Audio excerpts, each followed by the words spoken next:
What's up, brothers? We're back to talk about Asia now. And again, to rephrase why I'm making this, it's just to recap what in the world happened in the group stage in Pacific, at least here in stage 1 of 2026. And I know most of you guys are living in the Americas, like me, and haven't had a chance to watch the games. I mean, I had to because I was casting some of those games. And Asia Stage 1 has been insanely entertaining.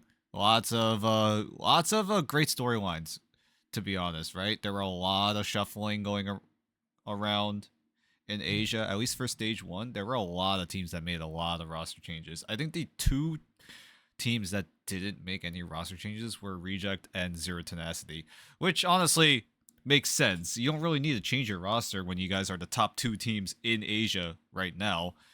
But purposes of this video, again, just to talk about every single team and how they all turned out. Just to put on the record, I think many of these teams have leveled up.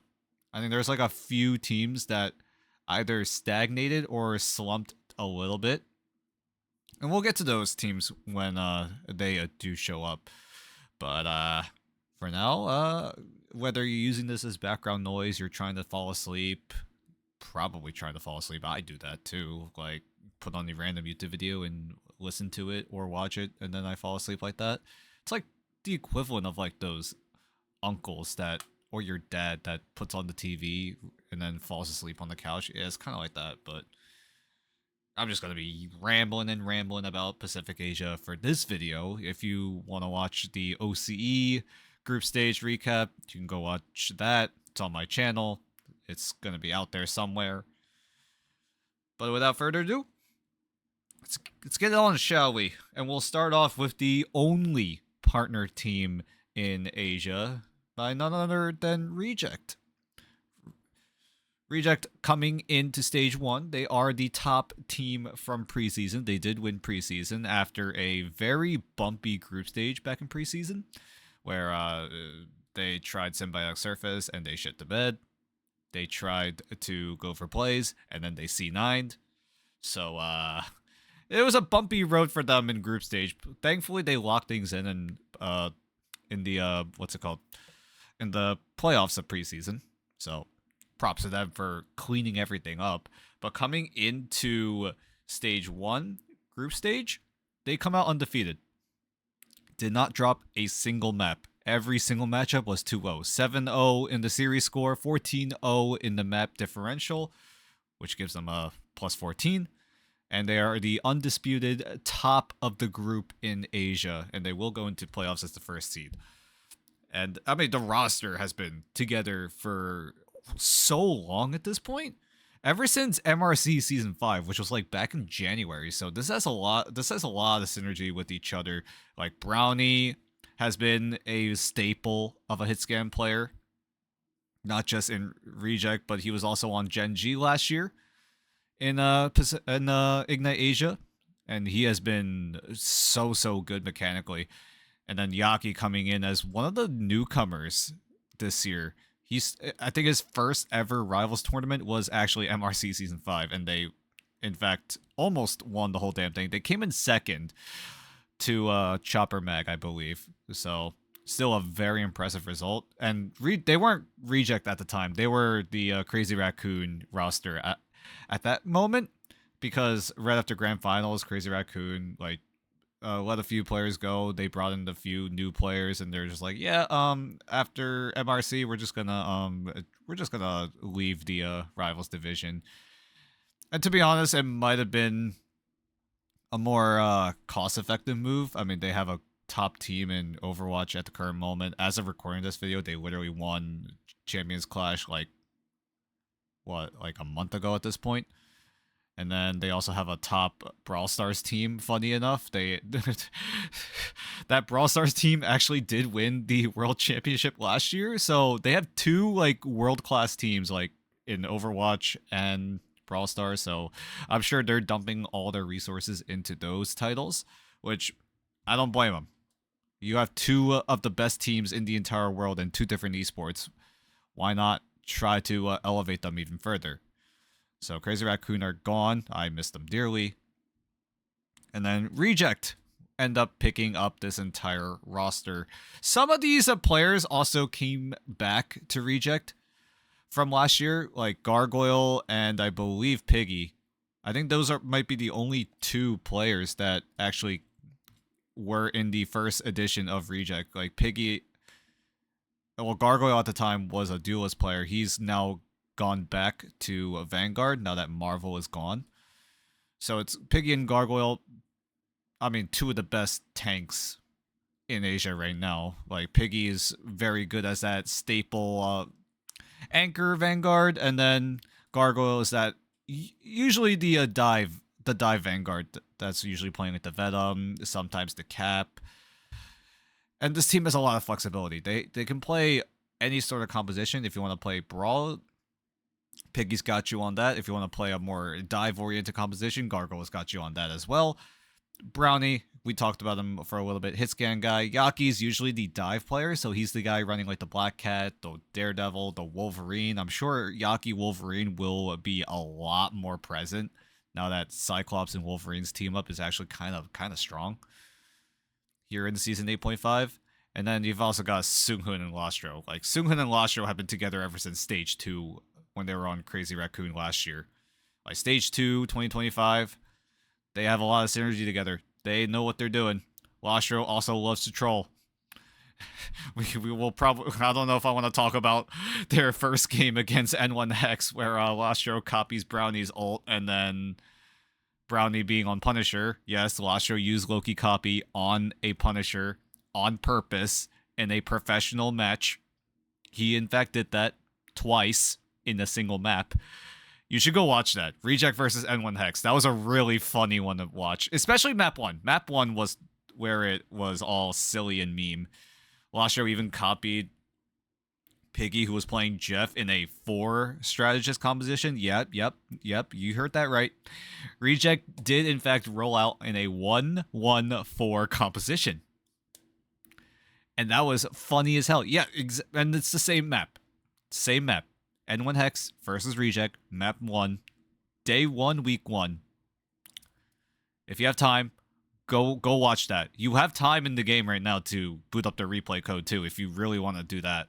Because I think it's one of the funniest matches I have ever seen in professional play. And then Piggy, after that game, has said the most legendary one-liner I have ever heard. Well, when we asked him who the carry was, I'm pretty sure he said, "Have you seen my Jeff? My Jeff Keddy. My Jeff Keddy."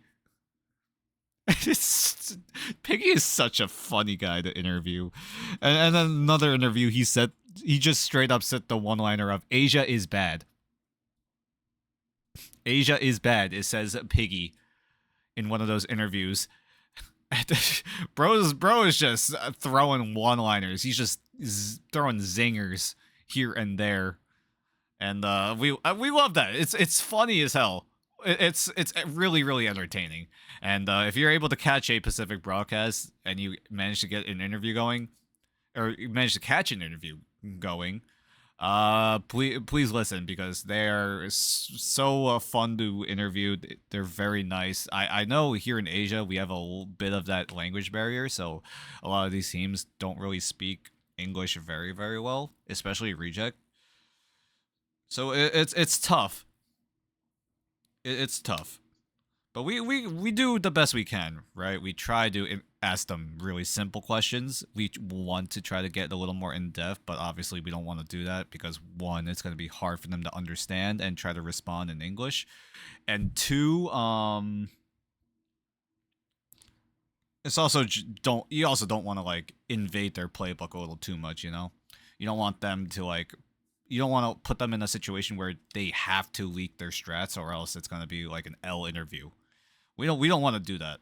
That's not very nice, you know? These guys have been preparing for all this time, and if we just ask them a question, they're forced to rip out the playbook. It kind of sucks, right? You could like ask them like just general like meta questions, like maybe in like a specific moment you could have asked them, hey, there was this moment that happened. What was the thought process in that situation? How were you guys able to overcome what was about to be thrown at you? Something like that, you know? Interviewing is hard. It's hard. It's hard to think of really good questions like right then and there. When I mean, me personally, I have a hard time doing that. And it's getting better. It's getting better as we go deeper and deeper into Ignite 2026. But Reject also have a substitute. I completely forgot about that guy. Finale. He's been the star player on Reject last year. He has since taken the back foot to give Brownie and Yaki more room. Reject have subbed him in just to get a few reps in. They treat Finale as a seventh man, which is really nice of them, right? JMac, the coach, has been like, yeah, we don't want Finale to be like a sub. We want him to be like a seventh man. So if need be, they can easily pick and choose, right? Sub out Brownie, put in Finale, maybe sub out Yaki and put in the Finale. And that adds to the flexibility of Reject. If you want to go front to back, maybe Finale Brownie would be the solid backline combo. If you want to still have that pseudo dive, but have a little bit of that alteration of a hero pool, because Finale does have some dive heroes at the ready. I mean, Brownie has Psylocke, Finale also has Psylocke. Maybe they decide to whip out Torchtron. Who knows? Depending on how the meta turns out. I don't think Torchtron is going to show up in 8.5. We'll see in playoffs, though. But overall, Reject look a lot more clean. This is what we wanted out of Reject. Because we came into the group stage of stage 1. We were asking, like, hey, are we going to get preseason group stage Reject, or are we getting preseason playoffs Reject? And I'm glad we got the latter. This team is looking all around solid. It's just a big question, right? Now the storyline becomes, can Reject take down Gen G? Because from Scrimbucks, we've been told that Reject have not been doing so well against Gen G at the current moments. Which is a little bit concerning, but you never know. It's 8.5. If Reject find a way to figure something out early before anyone else, they might have that slight edge. So it's all going to come down to meta. It really comes down to meta here in 8.5. Cyclops so far seems to be agreed upon that he is one of the strongest duelists in the entire game, especially in that hit scan category. So if Reject are able to put Brownie in the hands of a Cyclops and then put Yaki on a Wolverine, I feel like Reject might have a chance to essentially win the whole damn thing. Like, I kid you not, Reject do have a chance of doing that. And we'll see if they're able to do that. The last time they won Ignite was Stage 1 2025. So if they win here in Stage 1 2026, well, we don't, well, preseason. There's also preseason, but that's preseason. That's technically not like a official tournament circuit. Like, preseason was just seeding for this Stage 1 tournament. So the last time they won like a Stage something tournament was last year. So it's been a long time coming. Reject almost won in Stage 2, but then Crazy Raccoon went on one hell of a run. So that was a really entertaining storyline last year. But now, this edition of Reject is looking very, very solid. I'm confident that they have a chance to, at the very least, take a map off of Gen G. We'll see if that actually happens in about 2 weeks' time as I record this video. But that's Reject pretty much, right? Undefeated in what am I saying? Undefeated in Stage 1. Perfect map record. And this team just a well-oiled machine at this point, right? Everything that we worried about back in preseason group stage is completely gone. No more C9s, no more of those map picks that just fall flat. No more of that Reject being all over the place and not being together. Like, they now seem to be just like game plan. They know what to do going into certain fights, and they just execute perfectly. And they are showing that they are the top team, and I'm happy for that. It's what we expected from a partner team here, and the only partner team.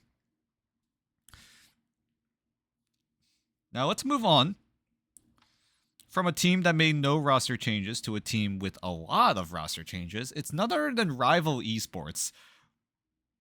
Remember in the intro where I said that there were a few teams that kind of slumped a little bit. Rival is one of those teams. After losing after losing six after preseason group stage or playoffs, Rival just don't look good. They tried to compensate by bringing in Lick and Netra, and then bringing in Spocky, who used to be on Xavier Hope. And then you also have the Lick and Proxies reunion back from when they were on Vulcan Red last year. So that was a cool storyline to look out for, but unfortunately, just the roster just looked rough. It was rough. I mean, how did they do in group stage? They bombed out in group stage. They went 1-6 series wise, 3-12 as a map score with a map differential of -9. And this is a team that made playoffs. And it felt like back in preseason, it was all up to 6 to just hard carry Rival Esports, which he did into playoffs. But this time, without like that hard carry, the entire roster of Rival is just like, okay, this is a team. Like, I feel nothing, you know. We had hopes that Rival maybe could, at the very least, stay consistent to what they did in preseason, but it was a worse outcome. Like, they dropped games to, I believe, Loyalty. Loyalty won their first ever Ignite series because of Rival. And if that shows how rough Rival are, I don't know what does, because Loyalty have not won a single map or series until they played against Rival. Which, if you're Rival, yeah, that's really, really concerning. And like the roster as a whole has just been like, yeah, the team exists. Like, they're not doing anything cool. Like, they just I don't know how to like pinpoint where it went wrong. Like, the band draft was fine, but the execution was just like, oh, they just never looked together. They never like had a grasp of what they were doing. Considering that they only won a single best of 3 series, again, very, very concerning. I'm trying to figure out who they won against. I believe it was N1 Hex. Yeah. Their only series win was against N1 Hex. Every other team that they played, they got blown out of the water, except for Loyalty, but still a very concerning result, especially when last year you were basically one of the last playoff spots in preseason, and now you're like slumping a little bit to the point where you don't even make it to playoffs, and now they're going to go into promo relegation. So it's going to be a big question of, can Rival find a way to fix things and make sure that, you know, they make things work for promo relegation. And yeah, the roster it's fine. The roster is fine. It's just like no one is really stepping up. Like, Six was one of those like star players on Rival, but now that he's gone, there is no one that has like come close to being at that level of mechanics. And if you consider Six being on ping as well, he is cooking.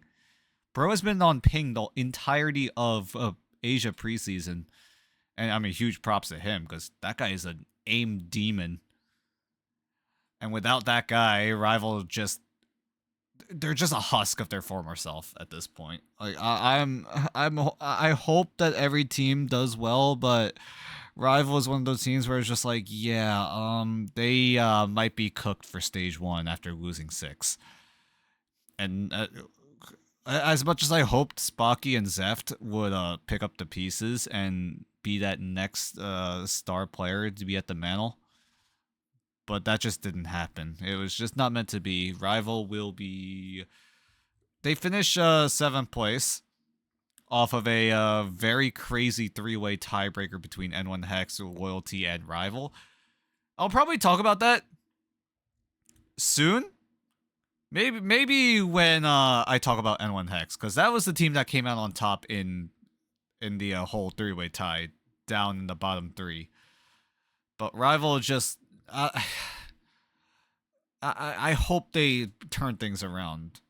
Rival never looked the best in preseason. They weren't the best back when they were in Rivals back in 2025 stage 1 of Asia. Like that team was just not the greatest, and so far it's been like somewhat consistent, which sucks, but it is what it is. Rival either need to make roster changes or just straight up clean up their play. Maybe even both. We'll see if what Rival decide to approach with, and we'll go from there. But on a team that I really love is my number one glazing team, XOXO01, the Dive or Die team. They have made roster changes on their side as well, but I really like them. Like we talked about it at OCE, Rester left XOXO01 to go to Kanga Esports, so there's a void that needs to be filled.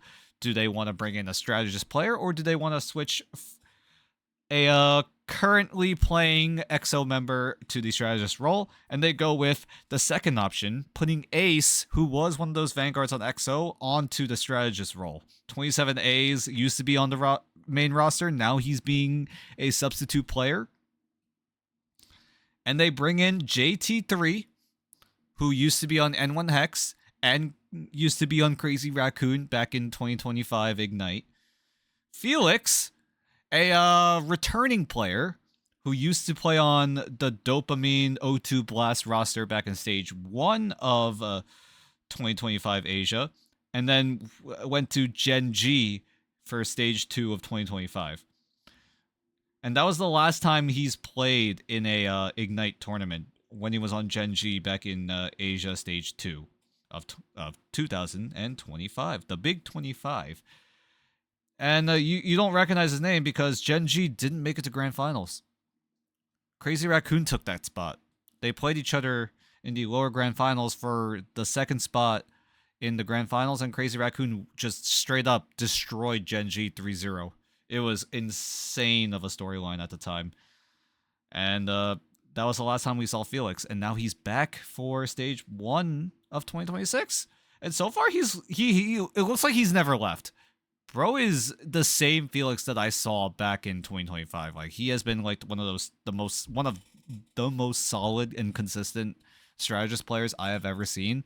Him and Ace too. Like Ace, this isn't his first rodeo playing the strategist role on EXO. He's played it in preseason before. Sometimes Ace, instead of going on the Vanguard, would just pick the Invisible Woman and just try to make things work that way. There was that little bit of versatility on EXO as well. Like I talked about it as well, right? EXO are the OG YWL.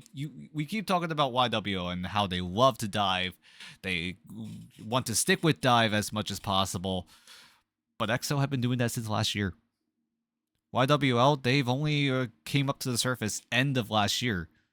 EXO have been doing this the whole time, ever since the start of stage 1 of Asia back in 2025.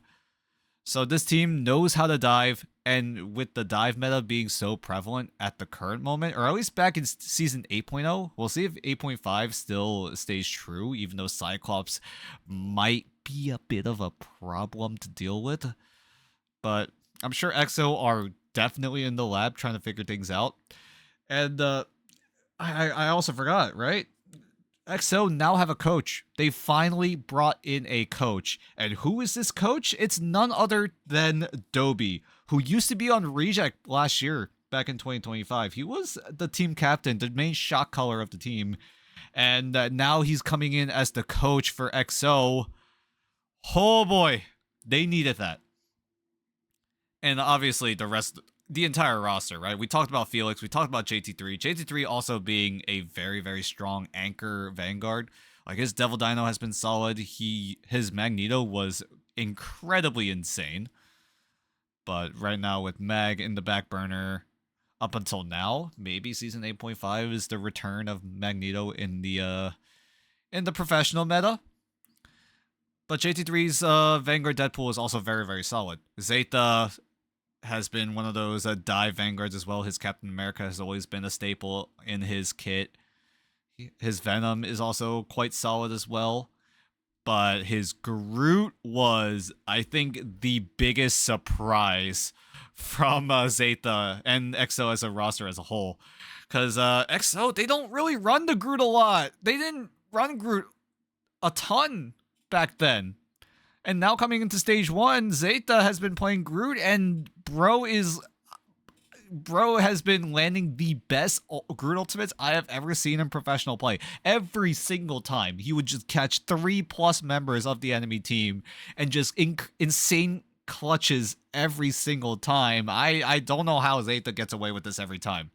Like, this guy might be one of the best Groots in professional play right now. And if he's able to keep that going, oh my god, EXO are actually going to be a scary team to play against in playoffs. Because if you want to ban duelists, you kind of can't. Songjak Woo, he's got like every single dive duelist in the entire game that he can play. And then you've got Alone Fills, who's also on that duelist role, having that same exact hero pool in terms of like how many that he's able to play. But for Hitscan, EXO can play front to back if they need to. And Songjak Woo can just be like that third Vanguard or third strategist if they really do want to go that route, right? Songjak Woo can play Ultron if need be. And that flexibility, right? They can play that triple strategist front to back style. They can go for the full dive style. That's what they're known for. So, depending on the situation, EXO have a lot of different ways to approach every single fight because they have players that can stay in that anchor role or have players that can dive with them. JT3, although his hero pool is focused on those anchor vanguards, he can still dive with Vanguard Deadpool. He can still dive with Angela. Angela has scaled up as well, right? With those buffs. That gives JT3 an option to play a dive Vanguard now. So EXO-X01, their options are completely wide open. And that's the reason why I love this team. I've been watching this team since last year, and now they are looking to be one of the top teams in Asia. I mean, they came out second in their group, undisputed. 6-1. Their only loss was to Reject, with a map score of 12-3, giving them a map differential of +9. And if they're second place in the group over the likes of Zero Tenacity, AAAd, like EXO leveled up so much. I mean, I've talked to Songjak Woo as well, right? Them bringing in the coach of Dobby has helped them so much in terms of like cleaning up that play, which makes sense because last year and also in preseason, there were times where EXO-X01 just looked a little bit scrappy. They looked a little, their fights got a little messy, but now they are clean. Like if they win, they win comfortably. They were like very rarely EXO would win a very, very scrappy fight, right? Like kills going back and forth and back again. No, this time it's either they win cleanly or they drag out the fight, and if they know they're about to lose, they just all pile in and try to stall on point. So EXO look a lot more coordinated, and I am very, very happy that these roster changes are working out so well for them. And also the coach being so incredibly helpful, especially for the rest of the Thai roster, like Alone Phil, Songjak Woo, Zeta, and Ace. They've never played with the coach before. And now bringing in Dobby, it's been like one of those saving graces for EXO, and I'm happy for them. And I'm telling you, EXO are gonna go to LAN. You heard it here. EXO will make it to midseason finals. I'm sure of it, and I will be tooting my own horn about that throughout the entirety of Asia playoffs, or Pacific playoffs, I should say, because now it's a combination of both the top 6 Asia teams and the top 2 OCE teams going at it in a double elimination bracket in 2 weeks' time as of recording this. So I'm excited. You should all also be excited. I'm hoping that this recap video is gonna help you guys set the narrative and just like know what you're expecting in terms of storylines, right? I'm sure we're going to be talking about these when we are casting live on broadcast, but with the knowledge there, it's gonna help the viewers a lot, and I'm hoping that this video explodes and spreads all over the interweb, so that everyone can tune in and follow. Although it's gonna be very very hard to follow. I'm definitely going to make a recap video of the Pacific playoffs for sure. But until then, keep an eye out for XO. They placed 4th place last year, and hopefully they're able to break that 4th place purgatory. Fun fact, every single time XO played in an Ignite tournament, ever since 2025 Asia Stage 1, they have always placed 4th. 4th place in Stage 1 Asia 2025, 4th place in 2025 Asia Stage 2, and then 4th place again in preseason just now. So hopefully they break it. Hopefully, the good way. They surely not. They'll place lower than 4th. Hopefully they place at least in the top 3, maybe top 2. I'm confident. Maybe XO find a way to upset Reject this time around. Who knows? But it's all gonna come down to playoffs. We'll see if XO are able to make a run in playoffs. I'm super excited and hopeful that XO will make a very very deep run. But enough glazing of XO. We'll shift gears into Zero Tenacity.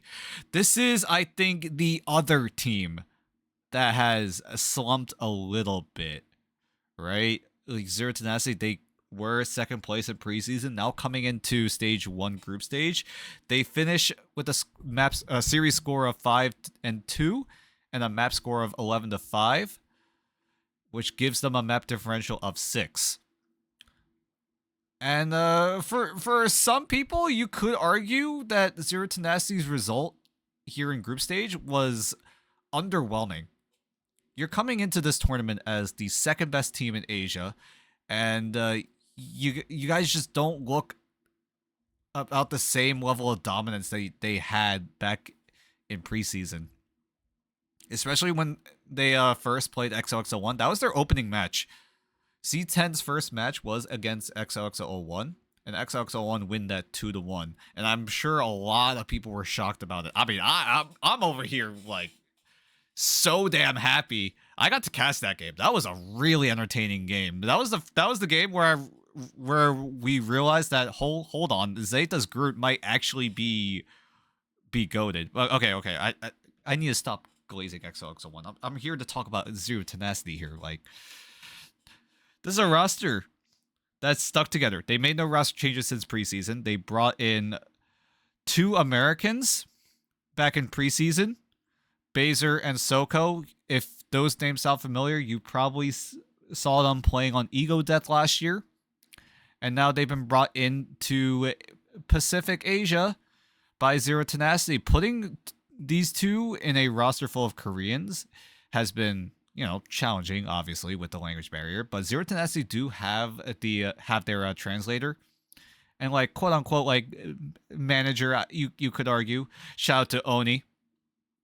Bro has been a great dude. I love him. I love that guy. Shout outs to Oni for being that translator for Zero Tenacity. And he's one of the reasons why Zero Tenacity are one of the top teams in Asia. Maybe not to the extent of preseason, but still, like, one of the best teams in Asia, right? They placed 3rd in the group, which is nothing to scoff at, honestly, because with how cutthroat Pacific playoff is going to be if you want to qualify into the mid-season finals, Zero Tenacity definitely have a lot of work ahead of them, right? Baser has been playing a lot in preseason, but they said that creative is the more preferred option when it comes to that 2nd strategist on Zero Tenacity, which leaves Soko kind of just like that one dude who just speaks a good English and then everyone else is speaking Korean. Because Baser said it in an interview that creative is actually the main player on Zero Tenacity. Baser was only there because creative had other responsibilities that he had to deal with. And that meant that Baser would have to be the guy to step up. And he did. Baser is a very strong strategist player. Creative is also about the same level. So you could argue that swapping out Baser and creative really doesn't help or hurt the team at all, which is a good thing. That's a very good thing. Consistency is good. And with the other teammates, right? Soko being that staple of a anchor vanguard, Marvel being that dive vanguard. He's got the Venom and the Captain America in his arsenal, so he's able to operate those if he needs to. Marvel also has a Groot, which is okay. It's not like anything crazy. Like he can play it, and that's about it. Soko has been cooking on the Devil Dino. He's been able to use that bubble to like isolate so many different lines of sight and cut off heals like that. Like I remember one game he straight up cut off a Luna ult from one of the targets that they were trying to kill, and they do so because the bubble blocks line of sight of the Fate of Both Worlds. And that was a crazy play in the heat of the moment. And then XZ, man. We gotta talk about XZ.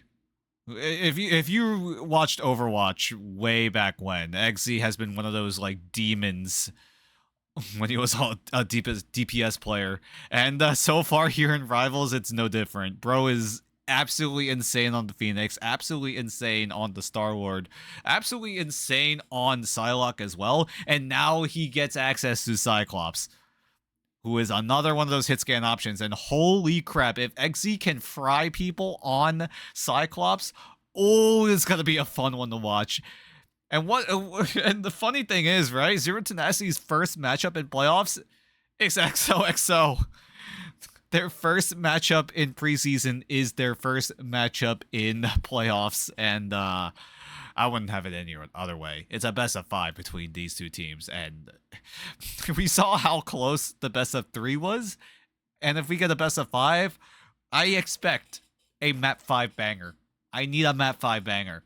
And I think I'm casting that. I don't remember, actually. I need to look at the schedule again, but I think I might be casting XO versus Z10. So I'll be casting XZ on Cyclops if it does get through in the ban draft. And I'm excited to see XZ cook on any hitscan character. Like every time XZ plays, he always gets like a clip, and one clip per map, aka multi-frag after multi-frag after multi-frag, you know, so on and so forth, right? Wendy has been one of those solid strategists as well. We don't really talk about him a lot because he doesn't really get the spotlight too often. He's usually the guy running the Rocket Raccoon. He's kind of just there making sure that the team is well sustained. So props to Wendy. Like, we don't talk about him a lot in a very good way, right?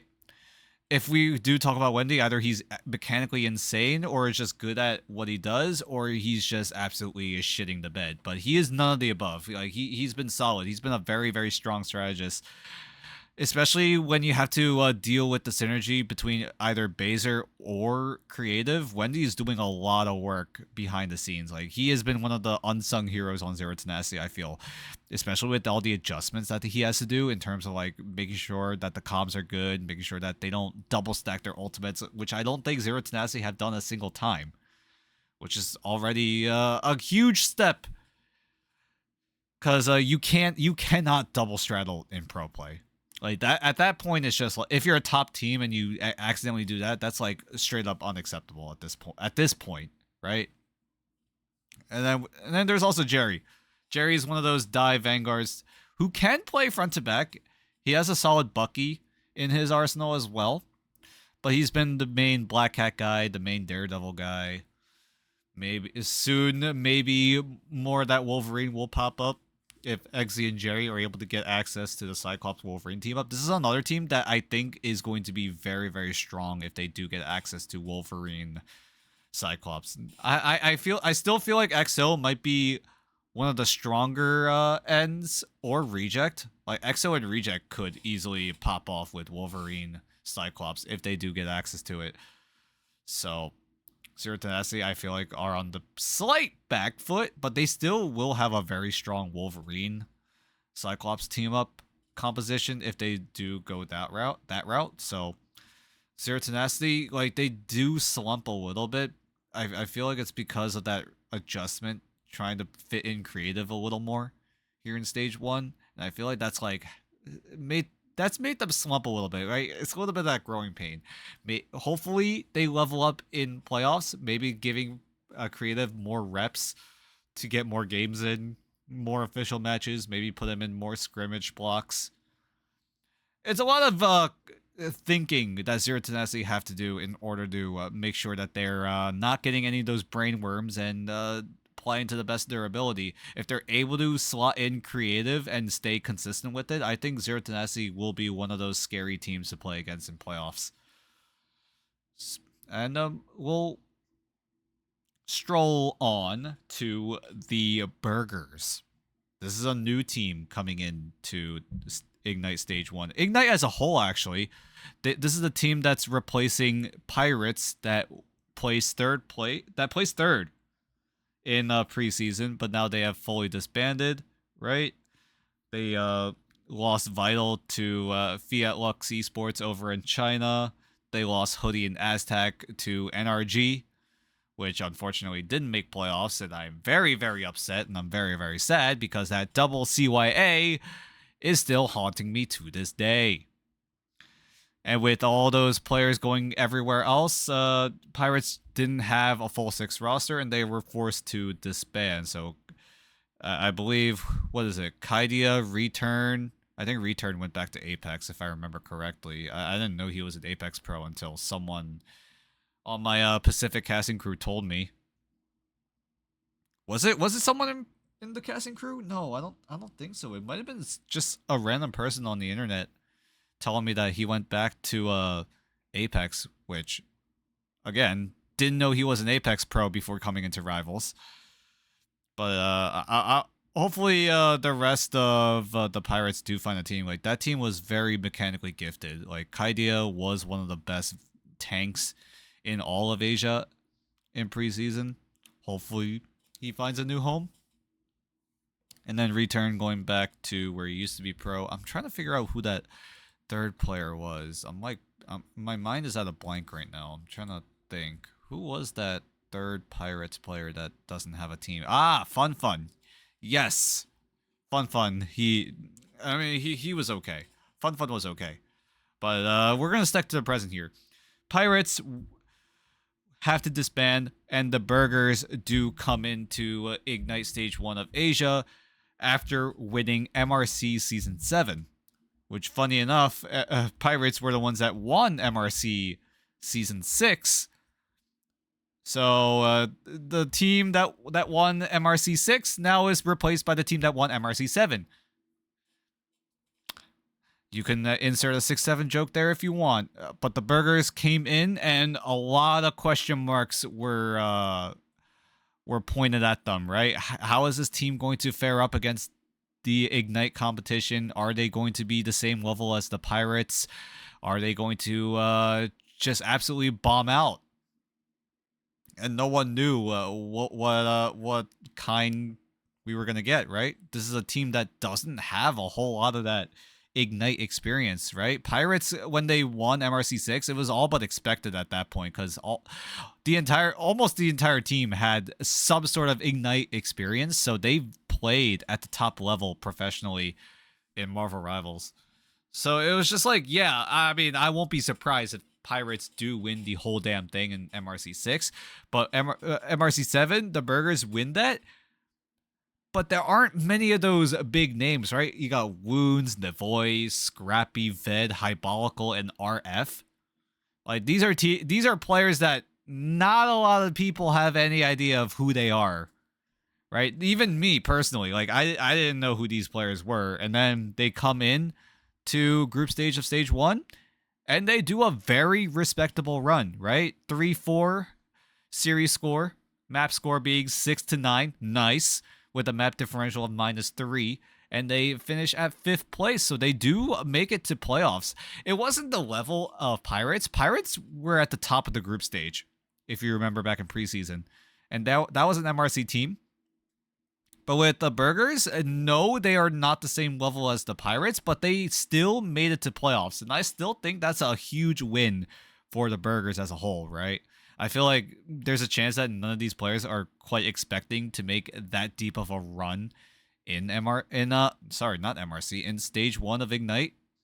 And I'm glad that they have already exceeded expectations. They've exceeded my expectations. I was expecting them to be like maybe at best sixth place, but I'm overall impressed by the Burgers. They do have some very very strong players. Like Wounds has been a very strong duelist for the team. Hybalco and RF have been very very solid. Scrappy has been really really entertaining to watch. This is one of the only this might be one of the only players in Ignite that actually wants to play Thor. You don't see Thor a whole lot in pro play, and Scrappy has been making it work. Sometimes being one of the main reasons why they win maps. It's because of that Thor being able to isolate anyone on the front line, maybe go for the dive into the back line. Like Scrappy's Thor is just so versatile, and I'm sure the Burgers would want to whip that out in playoffs. Maybe as their like pocket pick, maybe they have a strat cooking up. We'll see what Burgers do end up rolling out on. But overall, Burgers though, it's going to be a tough run for playoffs. I believe their first matchup is Genji. If my memory serves me well, I'm pretty sure the Burgers' first playoff matchup is against Genji. So, oof. It's going to be a tough run for Burgers. I wouldn't be surprised if Burgers do bomb out in playoffs, but even if they do, right, it's still a very, very impressive result for the Burgers as a whole. It's just a matter of can they make it happen in playoffs and make sure that they, at the very least, avoid promo relegation. But we'll see how that turns out. But Burgers overall, very, very impressed by their play, very impressed by their hero pools, very impressed by their band draft as well. Right? They've been doing a lot of work behind the scenes in terms of like preparing for Ignite, right? You're not used to the new Ignite band draft. I feel like most of the team is not used to it. Lots of newcomers into the scene, or at least here in the tier 1 professional level. And the Burgers are making sure that this opportunity is not wasted. And huge congrats to the Burgers, honestly. Like every single player on this roster deserved to be in playoffs. And I'm hopeful that maybe they're able to make a splash, maybe turn some heads in the playoffs. But overall, very impressed by the Burgers. AAAd is our next topic of choice. AAAd were the second place team in MRC Season 6, which was way back, which was enough for them to qualify into Ignite directly. Because if you remember, MRC Season 6 was one of the only MRCs where you can get a direct invite into Ignite. And AAAd were able to capitalize on it. They did make one roster change, however. Actually, two. Illicit was no longer on AAAd. He has gone over to OUG. OUG probably gave him a bag, and Illicit chased that bag. And now he plays for China, and so far he looks solid in China. So I'm glad he's doing well. But with Illicit gone, they also dropped Winsger. Winsger moved over to N1 Hex. So he's gone. And in place of Winsger was Mandu. I believe Mandu was an Overwatch pro. Now coming in for his first Rivals tournament at the professional level with AAAd. He's been pretty good. I wouldn't say he was anything too crazy, but he has been quietly doing his job. Making sure AAAd stay alive and make sure that their ultimates are spot on. Perfect timing. And that's all you need for a good strategist, right? Well, obviously, there's other micro things that you have to worry about, like positioning, a little bit of those animation cancels, whatever, right? But Mandu has been one of those solid strategists for AAAd. And to replace Illicit has been Snake. Snake used to be on Pirates, and then there was a whole drama on Pirates' roster before they had to lock their roster for Ignite. I'm not going to go into the full details because that's a whole different story in its own right. But either way, Snake missed out on Asia preseason, now comes into Pacific Stage 1 and has been doing solid. His Star Lord has been quite good. Rocco has been very strong on either the Wolverine or the Elsa or the Phoenix or whatever is meta for the duelist role at the current moment. Nospa and Duba have been very, very solid. I'd say Triple AD, when you compare them to preseason, they've been one of those teams that stayed the same. They still made roster changes, but it just feels like they don't help or hurt the team. Like, it's just been like a straight line for Triple AD. Like, expectations were met.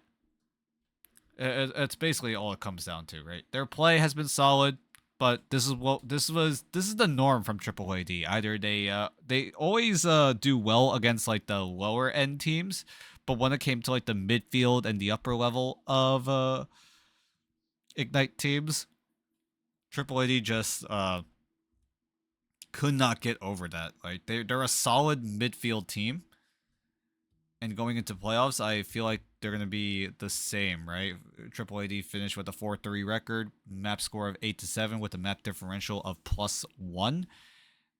And yeah, 4th place, it's literally like around the middle of the packs, which is what we expected from Triple AD. Maybe their result in preseason was a little bit underwhelming. They placed 5th, 6th.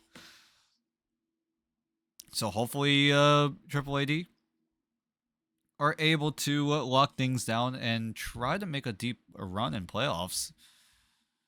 But honestly, like Triple AD, like I don't know where you can like pinpoint where things could go wrong. Maybe it's Mandu not being used to the rivals environment. That might be one of the reasons why Triple AD are right now like, flatlining. Because the potential is there, right? If Mandu is able to get used to the environment here in the pro scene, Triple AD could definitely level up a notch or two. But until then, right now, Triple AD are, at the very least, they should be happy staying with where they are, right? There was a chance that Triple AD could have slumped down even more. But with Triple AD staying in that same level stagnation so far, I still feel like the only way is up. It can only go up from here. Like, everyone on the Triple AD are very, very strong players.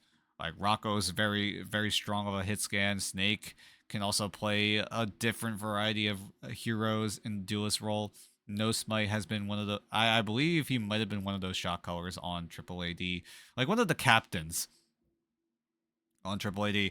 Bro is also really nice to interview. I love that guy. I always love interviewing No Smite. He's such a sweet dude. I love him. Duba is always one of those solid vanguards as well, right? Duba's usually the dive vanguard if need be. He can also play the Vanguard Deadpool if the team needs a little bit extra of that tempo.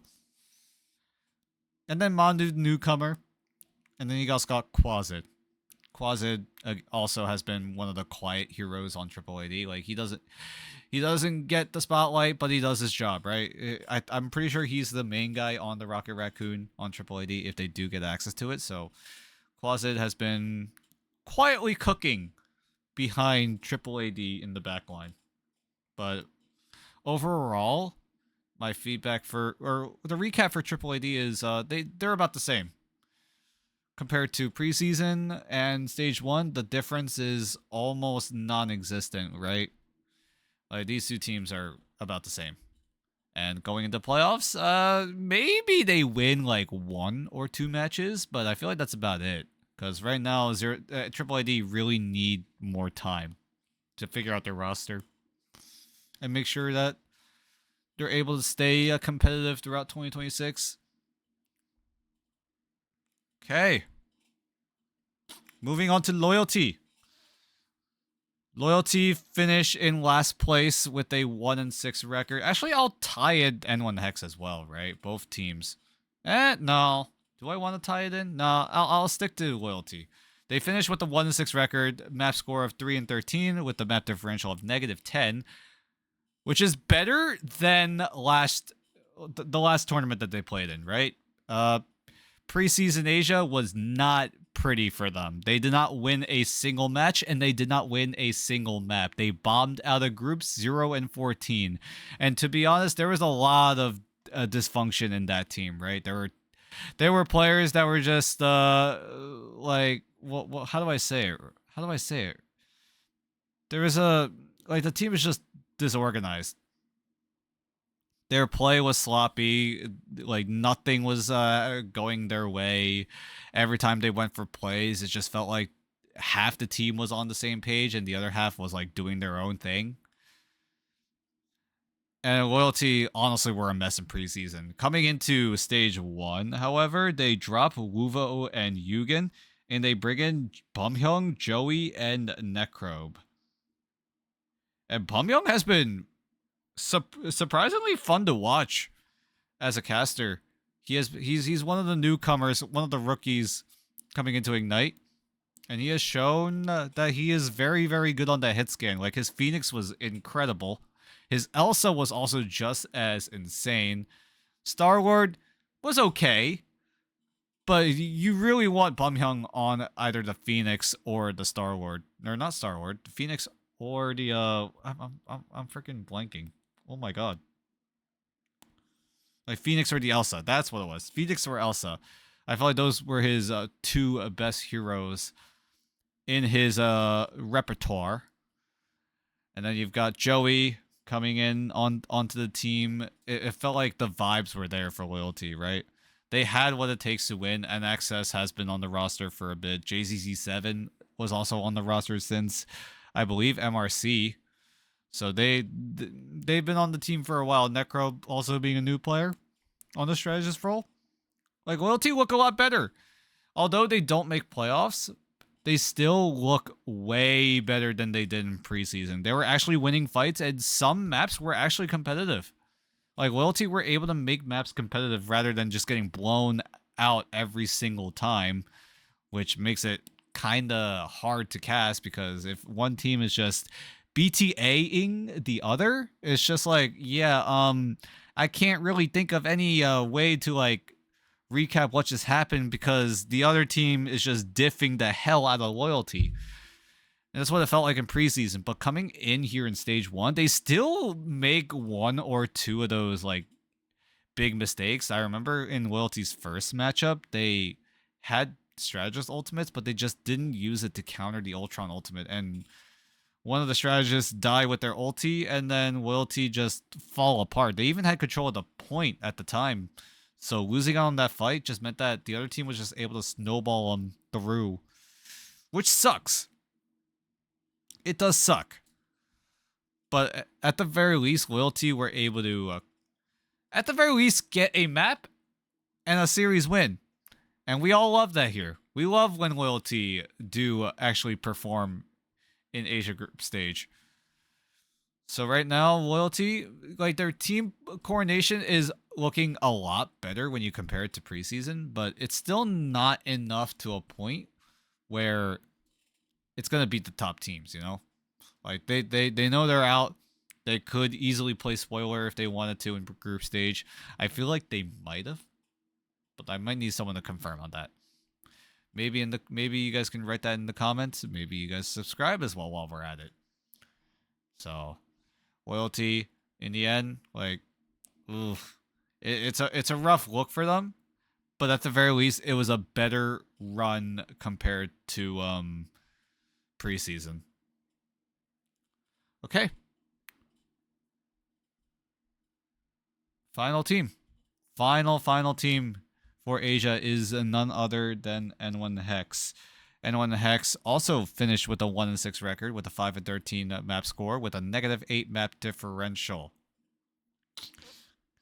And if anything sounds consistent or you're tripping, no, you're not tripping. The bottom three teams of Asia group stage all ended with a 1-6 record. But there was a world where Rival could have taken N1 Hex's playoff spot. N1 Hex will be the last seeded team in playoffs, which is kind of an insane result and very, very surprising. The way that the tiebreaker worked was it would first be the series win-loss record, which ends up in a tie because N1 Hex, Rival, and Loyalty all ended up with a 1-6 record. And then it went to head-to-head. N1 Rival beat N1 Hex. So if the head to head came in, Rival would have beaten N1 Hex. But here's where it gets spicy. Rival could have taken the playoff spot if they beat Loyalty.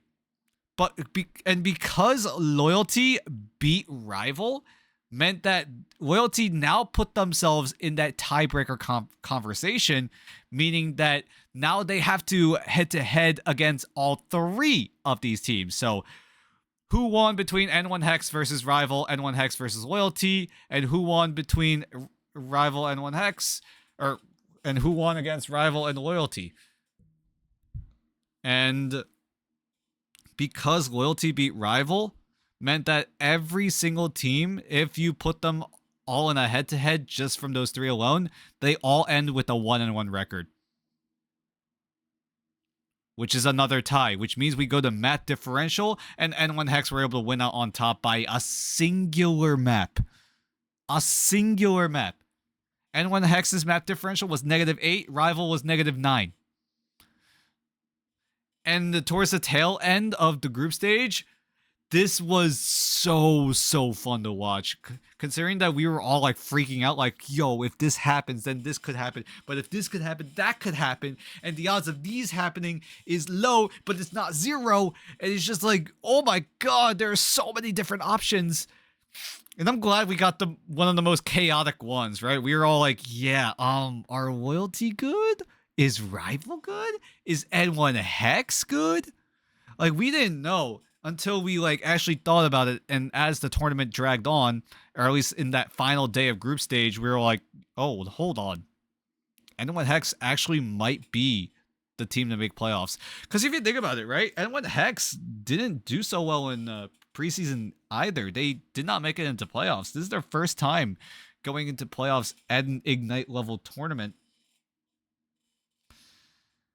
And I say this roster is looking way better, right? I mean, they lose JT3, they lose Doxland, they lose Jambon.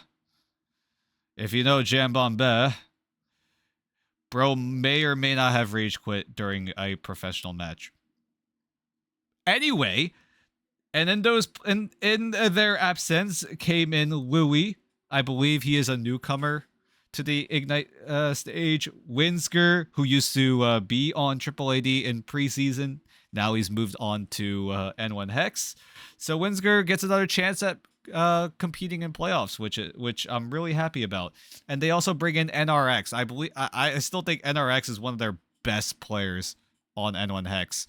Bro is freaking insane on that hit scan.